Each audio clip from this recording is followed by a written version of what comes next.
Welcome to Current Events. Well, we have a program for you today, a very, very interesting program.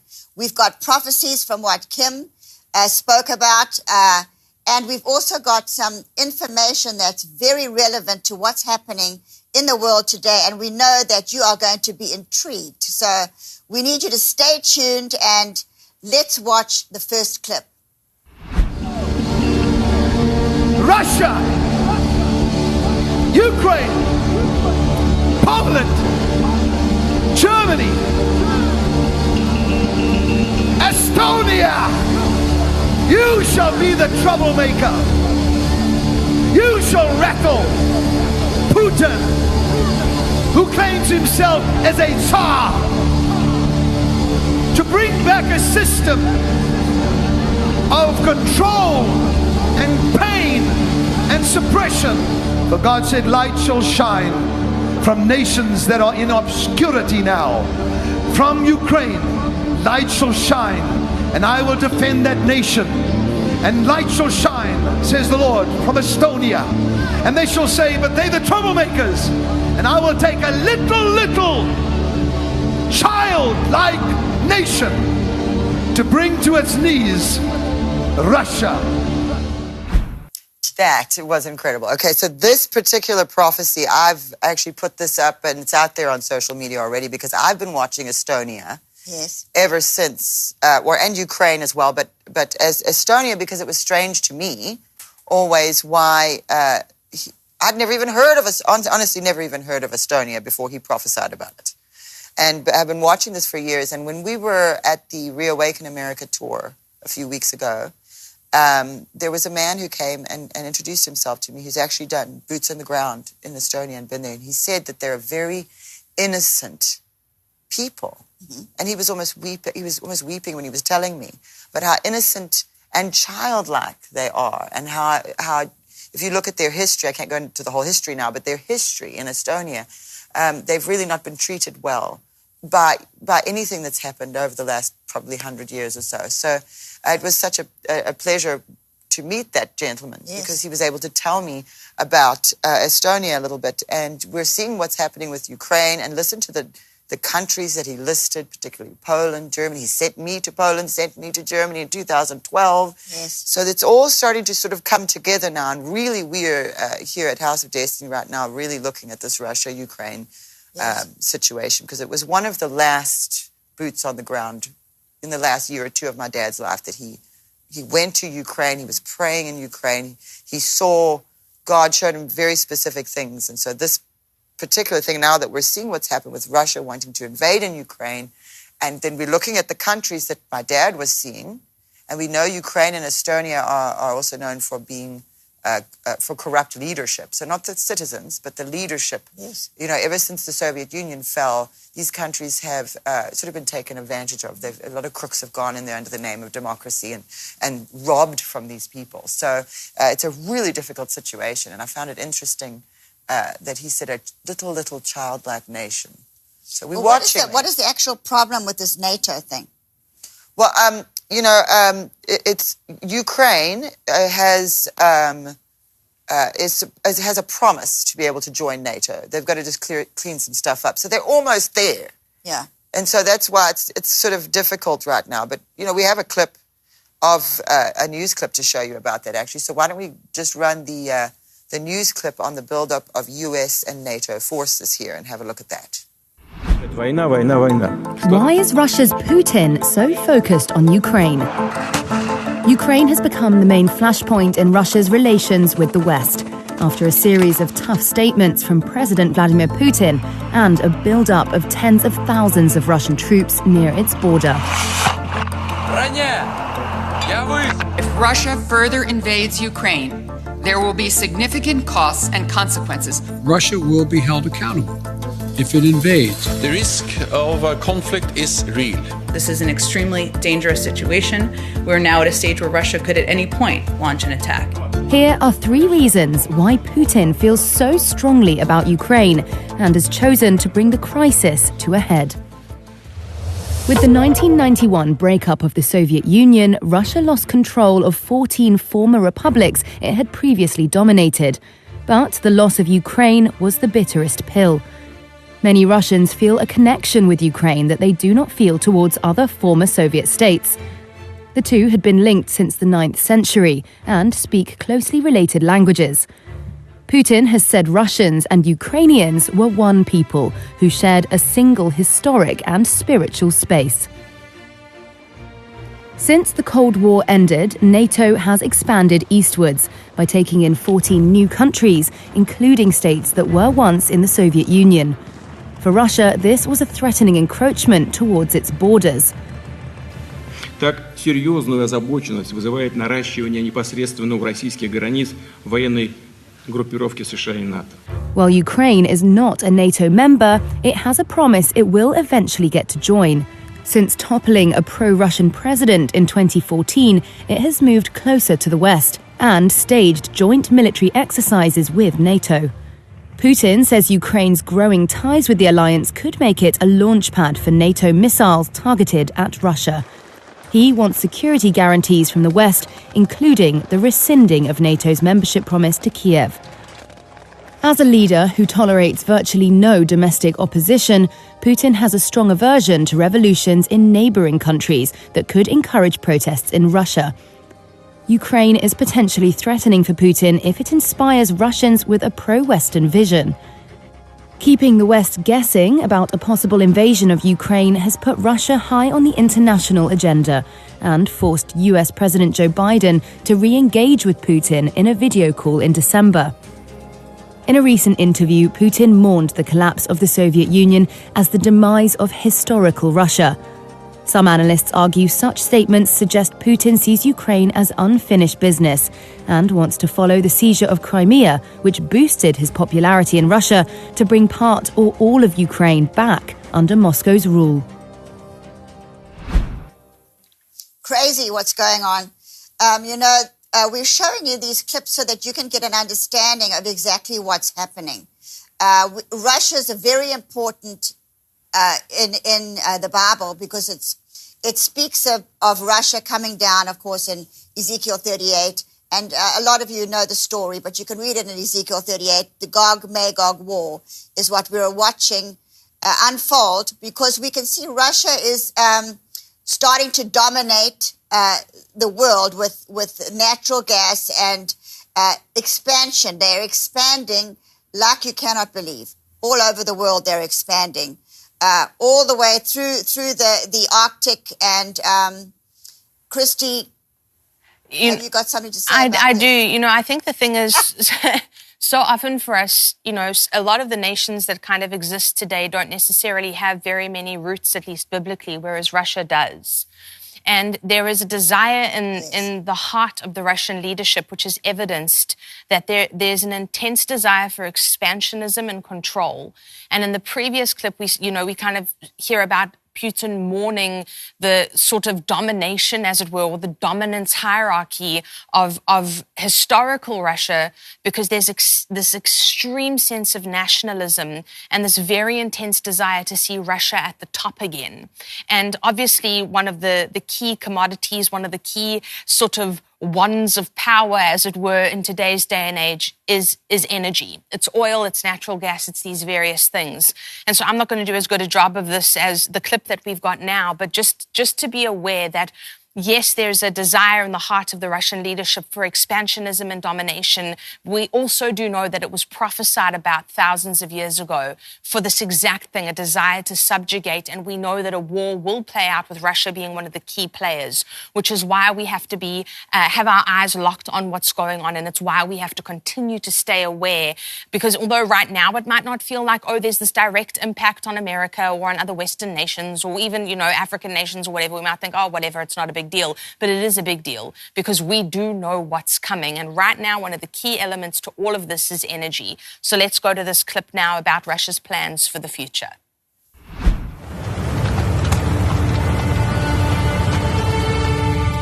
In 2017, a Russian oil tanker travelled across the Arctic without needing an icebreaker. That's a huge deal. The journey connected Asia to Europe in just 19 days, far shorter than the 48 days it normally takes for ships to go from China to Europe's largest port in Rotterdam. That's right, our warming climate is melting the ice caps and has made this patch of ocean available for the first time in human history, making it easier for us to transport the fossil fuels that caused the ice to melt in the first place. It's an irony-heavy ocean trade route we've never had before, and right now Russia is in the middle of a massive construction drive to lay claim.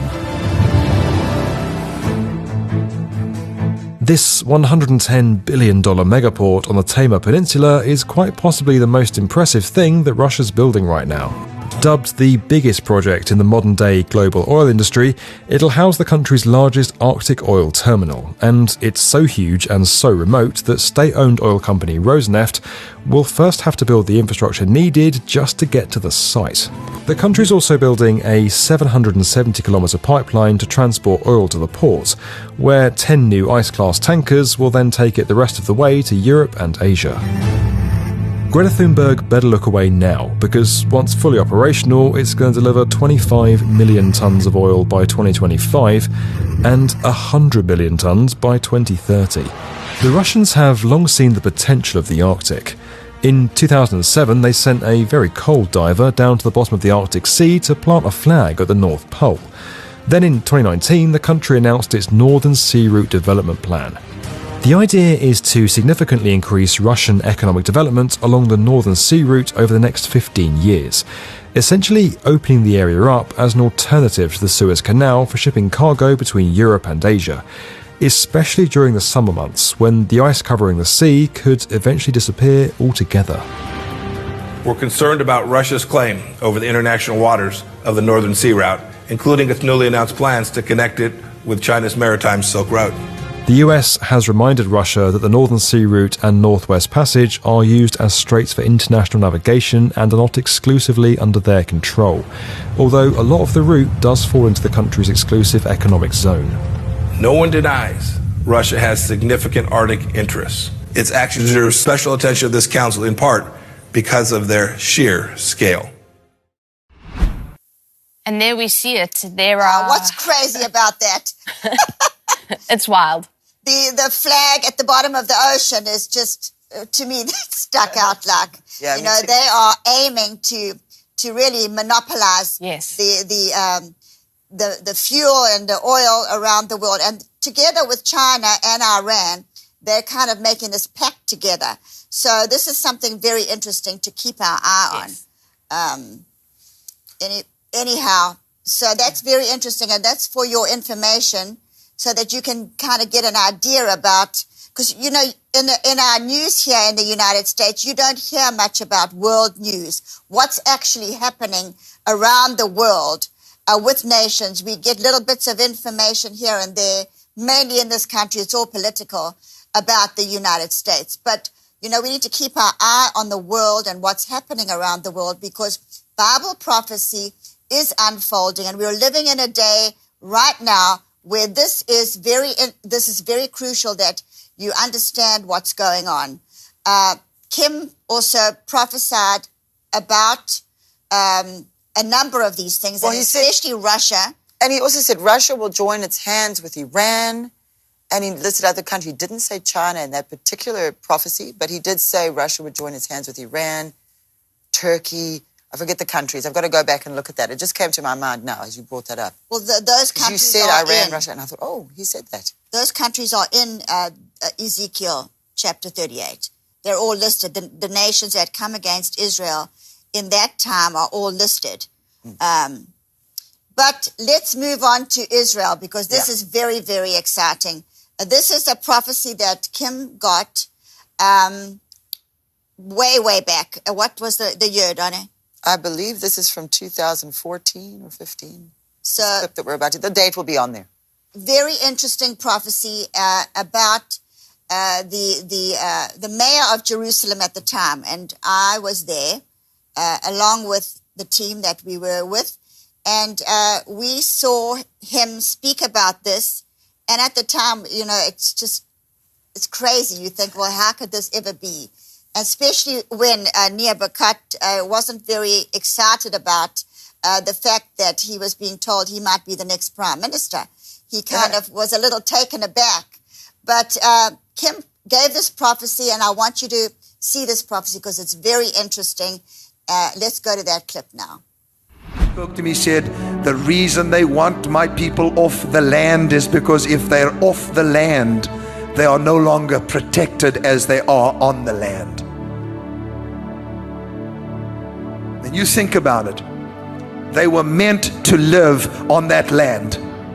I went to that land and I stood there on the borders and prayed and met with whom I believe, and you can put that on if you want, with Mayor, come, Nir Barkat. You can see me meeting the mayor of Jerusalem there, telling him that I believe that Am Israel Chai, Israel is forever.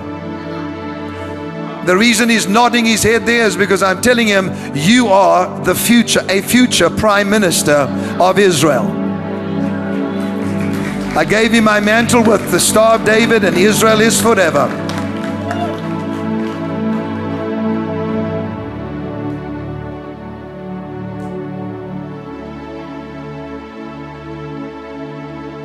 I believe I saw and met a future, maybe not the next one, Prime Minister of Israel, and I've seen him 3 times. Who do I think I am? Nobody. I am, though, and I will not be ashamed of it, a prophet of the living God.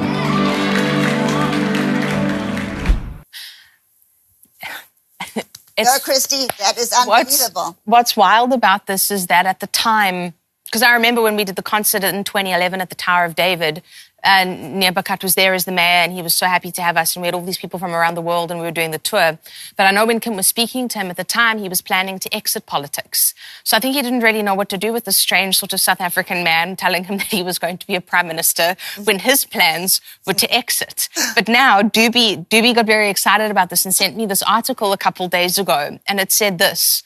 This is a poll that they ran in Israel, because there's a lot of unrest at the moment, because the centrist left government that's come in post-Netanyahu is making a lot of deals with the Arabs, and they're looking at giving land away, and there's all sorts of chaos happening. So there's a lot of unrest and unsettling, okay? And this poll was conducted countrywide, and it said the only candidate, according to the poll, who can preserve the Likud's advantage. Now, the Likud was Benjamin Netanyahu's party that Nir Barkat was part of. The only candidate, according to the poll, who can preserve the Likud's advantage and decide the election by the highest margin is Nir Barkat, the former mayor of Jerusalem, who stated that he intends to run for the party leadership the day after Netanyahu succeeds in leading the Likud to 29 seats in the poll. It's 4 seats less than Netanyahu even, but it's still a situation in which the Likud would be the largest party with a 10-seat gap between Likud and Yair Lapid, who are currently in second place. Now, obviously, there isn't an election right now, but there's clearly stated intention from this man, who at the time of Kim prophesying this was like, I'm out of politics, man, I'm done, now is talking about how he intends to run for the head of that party, and it was the party that was the biggest in Israel. And actually, when you look at how many seats they won, they still came out as top of the election. But because Israel's political system is so strange and they give so much power to all these smaller parties, when you look at just the numbers, the overall majority of Israelis still vote for Benjamin Netanyahu's party, and Nir Barkat is coming out as even more popular than Benjamin Netanyahu in the polls, which is insane. Just going to say that. Correct. It's wild.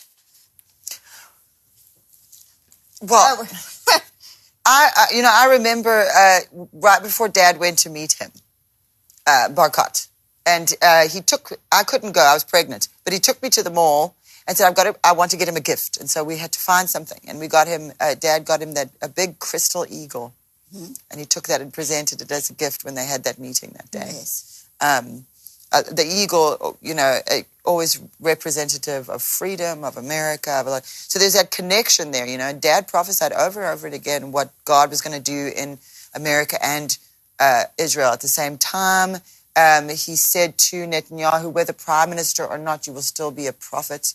God has ordained you to do so. So it's, I'm not quoting him verbatim right now. I'm just remembering these as I'm sitting here. But, that's just amazing, because I remember Dad was saying, that he wrote it on his hand, Donnie. Yes, he wrote it on his Nir hand. Barkat, he wrote on his hand. He wrote the name. Yes. Were you there for that, Christy? I know I wasn't there, but I did hear that he'd written his name on his hand. I wasn't in the room, but I was on that trip. My dad wrote on his own name. Yes. Yes. So I believe that this is a prophecy that we need to keep our eye on because it's like the Trump prophecy. You know, Kim way back prophesied Trump will be a trumpet, Trump will be a trumpet, and he kept prophesying things about Trump. Then he prophesied the fact that Trump was going to have 2 terms. So we're waiting to see what happens for the future. We don't know. Prophecy is like this. You when you look retrospectively, you can see God's hand in something. Yes. So we need to keep our eye on this because I believe that this is a prophecy like the Trump prophecies. Yes. So we can see what's happening for the future. We need to be keeping our eyes on it, and it's going to be incredible. I mean, here God is speaking to us. Yes. And Kim has passed away. You know, Kim could not speak when Trump came down that escalator. Kim could no longer speak. So when we would ask him stuff and try to explain things to him, Trump is going to run for president, he just would nod his head because he could not speak anymore. So people need to understand how unbelievable that Trump prophecy was. Trump became the president. Everything about Trump, the walls, the economy, everything about it happened. God is in this thing, and we are watching it happen. And I think sometimes I look back and I think, well, maybe God didn't want Kim to say anything more. That he had said everything God wanted him to say, and that now his mouth is shut. He can't speak anymore. Very interesting, although it's very heartbreaking for us as a family to have to deal with that. That could be something very, very interesting to think about. It is interesting to think about. And the fact that if it's starting to all come together. Remember Dad would always say with code breakers, we're putting the pieces of the puzzle together, there's a bigger picture. Yes. And we're in that season where we're starting to see that now you've put the pieces of the puzzle enough together that we're starting to see pictures now. We're seeing, oh my goodness, and what's going on with Russia and Ukraine and what's going on with Israel, what's going on in America, all of this. Yes. Do you want me to go ahead with this article here? Because the current Prime Minister in Israel, Naftali Bennett, asked to speak with President Joe Biden and has not received a response in weeks, as per whenever this was published. Now, I don't know if I haven't heard anything else. But according to the report, the request came about 2 days ago, or 2 days following the renewal of the Iran nuclear talks in Vienna, which began 3 weeks ago. According to sources, the background for refusal for the two sides to talk is due to the building in the Judean town of Atarot, even though Israeli journalist Barak Ravid reported that Bennett told Biden that there would be no new building in that area. So it seems like, when Trump was president, it was really good between Israel and America. Christy and I did quite a few broadcasts. We did a few broadcasts where we even sort of giggled a little bit about Pompeo and the Saudi prince and all of them running around together. What were they up to? And evidently, as you can tell, a lot of people didn't like, we have all the division and all the lies and nonsense and which I think is intentional, going on in America, which causes it to be quite difficult to find the truth right now. People do feel like they have to become journalists themselves in order to find what's really going on. So we've all had to become journalists, and that's difficult. But you can tell the difference between the relationship then and the relationship now in the countries. And you can see that the same sort of things are happening in America as are happening in Israel at the same time. Dad said that would happen, the good and the bad, whichever side you're on. We've got to be concerned. We need to be concerned about what's going on, especially when it comes to Iran and what they're doing. Yes, for sure. I'm going to jump in here because the Israeli Air Force is reportedly preparing for a large-scale drill simulating an attack on Iran. The Israeli Air Force, they're currently preparing an exercise scheduled for the spring of 2022 that will simulate an attack on targets in Iran. Israel's Kan News reported on Wednesday. The The large-scale drill will see tens of fighter jets practice long-range sorties over the Mediterranean Sea. General Aviv Kochavi said that the military is accelerating Iran attack plans. Those stepped-up preparations include diverting funds and drawing up a precise outline, including combat flights more than 1,000 kilometers in distance, which leads me into the second article. And I know we've got a map that will pop up here, because this came out of Iran this past week. Iran's state-affiliated Tehran Times issued a threat to Israel, publishing a map of the country riddled with markers as a reminder that Iranian forces can ostensibly strike anywhere they want. They were threatening. Alongside a front-page opinion piece headlined, "Just one wrong move," the map showed scores of markers along the length and breadth of Israel. Though the paper didn't specify what the markers represented, the article opened by declaring an intensification of the Israeli military threats against Iran seemed to suggest that the Zionist regime has forgotten that Iran is more than capable of hitting them from anywhere. Once again, we're talking about a nation with an eschatology that is terrifying, that has vowed repeatedly to wipe Israel off the face of the earth. And so, like Jane was saying, this is something we have to keep watching. We have to continue praying for. And remember, although it can seem like things are calm on the surface, there's always something boiling underneath. And at the end of the day, in terms of when we look at it from a spiritual perspective, the devil has hated Israel from the moment in Genesis 12:3 where God said, "I choose you. You are the ones I have chosen." From the moment the covenant was placed with the nation of Israel, with the Jews, from Genesis 12, from that moment there has been a supernatural hatred directed towards the Jewish people, but we stand in direct opposition to that, on the side of God, fighting for Israel, praying for the peace of Jerusalem, trusting that we are going to continue to see supernatural intervention to continue saving God's chosen people.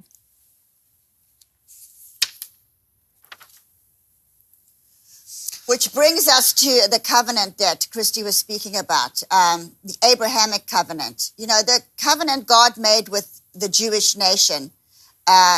He made it with them not because they had a lot of numbers. God chose that nation to bring his plans to planet Earth. And he made a covenant, which is an unrevocable covenant. He made this covenant. What he did was he told Abraham to get the pieces of the animals, and then he put Abraham to sleep. So there was no part of the covenant that Abraham had to fulfill. God was actually making that covenant with himself. And that covenant is irrevocable. Nobody can deny it. God has made a covenant with the Jewish people. We can see it in the way that the nation flourishes. Everything they do prospers. But I'm going to read to you Genesis 15, verse 12.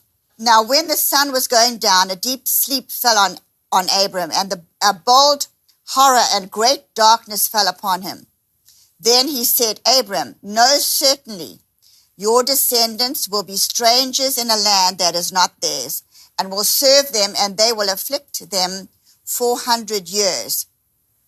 And also the nation whom they serve I will judge afterwards. They shall come out with great possessions. Now as for you, you shall go to your fathers in peace. You shall be buried at a good old age. But in the 4th generation they shall return here, for the iniquity of the Amorites is not yet complete. And it came to pass when the sun went down and it was dark, that behold, there appeared a smoking oven and a burning torch that passed between those pieces. On the same day the Lord made a covenant with Abraham, saying, your descendants I have given this land from the river Egypt to the great river Euphrates. Now, the 400 years, you can see that actually took place in history when the Jewish slaves were in Egypt. They were there for 400 years. Now, this prophecy was prophesied way before that ever took place. So in the Bible, you can see how God predicts something, and then you can see the fulfillment of it. And that is what we're actually doing today when we show you Kim's prophecy. When there's prophecies about in the Old Testament, you see the God tells you beforehand what's going to happen, and then you can see it come to pass. So this is how God works. He speaks it into existence, and then it actually comes to pass. it's just amazing to me because you can see that God actually, he's got the whole world in his hands. He's got you and I in his hands, and we have nothing to be concerned about or afraid of if you know where you stand with God. So, you know, Abraham, he believed in the Lord. This is in Genesis 15, verse 6. He believed in the Lord, and it was accounted to him for righteousness, which is the same as, you know, he believed. And now in John 3, verse 16, God says, for God so loved the world that he gave his only begotten Son, that whoever believes in him should not perish but have everlasting life. So it was accounted to Abraham who believed, and now we all have the opportunity to believe as well. So it's my encouragement to you that you see what's happening in the world. You can see how God has his hand in what's happening. Yes. It's incumbent upon you to actually believe. And so it's like I always say, you know, make sure you and your maker are on the same page. And Donna's got a lot to share this coming week, these coming weeks, about what's going to be taking place in her section of what she deals with. So do you want to speak a little about that? I just wanted to make sure everybody knows very clearly where they can go to watch stuff. So, for instance, I like to tie in, if I can, what we do on a Saturday. I'll put it up on a Monday on Prophetic Rewind, footage of my dad. So, for instance, this week, out of those prophecies we played you, I'll put something in. I haven't even decided yet, but I'm going to put some of that, of this from today, so you can see it in context and in longer versions of things. So that'll be up on Monday, and that's Prophetic Rewind. And then on Wednesdays, we have our midweek broadcast on Wednesdays. We usually have teachings, and it's just a lovely time on a Wednesday in the middle of the week. And then Fridays, we have Israel Update, and that's a channel on our network. House of Destiny is a network. And so this is one of our channels, and Christy, who's with us every Saturday usually, she produces Israel Update, and Doobie is there in Israel, and he helps her. So every week you can tune into Israel Update, and they're going to inform you about Israel. Doobie can give you from the ground information a lot of the time. And so it's just a fantastic channel, you know, and just it's very important to us to that it's very clear that we stand with Israel. Israel is forever. My dad, God just poured prophecy out of my dad regarding Israel and America and their connection and so many things. And we are seeing, you know, as you look at the prophecies, like I said before, we're seeing the bigger picture. It does give you the feeling God does have the whole world in his hands, doesn't it? So yes. What we like to do here on a Saturday is, you know, we'll do this a couple times a month usually as current events where we'll look at these things going on. We'll look at the Bible. We're digging in here to find what we need to find, because the season we're in is so important. God wouldn't have shown my dad so many things about this season if it wasn't so crucial.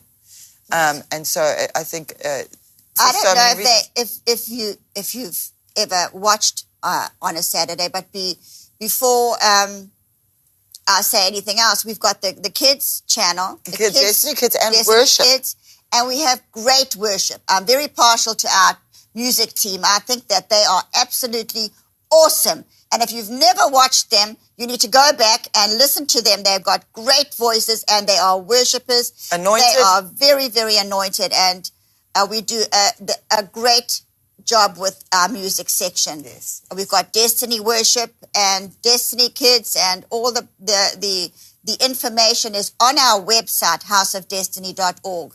Make sure you keep a note of our website, because if social media went down, you know where to find us. We are always broadcasting from houseofdestiny.org. Right. So no matter what, houseofdestiny.org. If for some reason we disappear off of a social media site, you can find us at houseofdestiny.org, and everything is on that website. Anything you'd want to know. We have a prophecy database where you can go and look at my dad's prophecies, what he prophesied over a 30-year period we have. And you can even put keyword searches in there. So it's really good. And it's on the app, too. We have an app, the House of Destiny app. You can get it in Google Play and the Apple iTunes Store. Anywhere you get your apps, you can get the House of Destiny app. And it has everything the website has just for an app. So you can have it on your phone. So you can have your prophecy database, the prophecy database on your phone. You can watch broadcasts from the phone. You know, and we have so many other things in there. So just, you know, dig in there and go and become a member of the House of Destiny. That's free. Just put your email and make a password, and then you can get in there and look at the old broadcasts going all the way back to, I think, 2012 is as far back as we have on there. So you can go watch unedited, raw, old footage if you want. It's all there for you. And so we just wanted to make sure you knew all of that information and all the different ways. We're on YouTube, we're on Facebook, Instagram, Rumble and Parler, wherever there's social media. We're even on TikTok now. So we're everywhere. And our way of dealing with that is, you know, wherever we can get that word out, no matter where it is, we're going to be shining light in dark places. So if you are on social media and follow us there, you know, go ahead to the website, or if you didn't know about the social media, go to the social medias, whichever, and just stay connected with us. And we want to, you know, we're going through this journey together. And so that's so important that we all have that connection, communication, because we're still the warriors of the new millennium, are we not? That's right. Yes. So, thank you for joining us today, and we will see you on the next Current Events. What a great broadcast. We're so happy that you joined us, and we want you to know that we're here to pray with you. Write us at hope@houseofdestiny.org. We'll be sure to gather together, pray over your prayer request, and by all means, send in those wonderful testimonies so we can share those on the broadcast as well.